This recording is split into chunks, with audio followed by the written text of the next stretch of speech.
Една од најфреквентните улици во Штип и во Лола Рибарево катастрофално лоша состојба. Ова улица, која дневно ја користат најмалку 2000 возачи и пешаци од градот, е со големи оштетувања на асфалтот. Па оштетени се одамна не е поставена асфалтна подлога и многу возила минуваат и се оштетуваат. На барање на овдешните жители, улицата е ставена во програмата за асфалтирање и денес се започна со нејзина санација. Ова улица е некаде со квадратура од 2000 метри квадратни и инвестиција околу 580.000 денари. Восхитена сум што улицата се санира.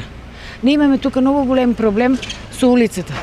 Човек да може да помине, а не коли да се разминуваат. Дополнително најавена е санација и реконструкција и на други улици во општината. Продолжуваме на другите улици, Асмом и Сремски фронт, каде што ова компанија го има добиено тендер. Во меѓувреме заврши асфалтирањето на улиците во селата Селци и Драгоево.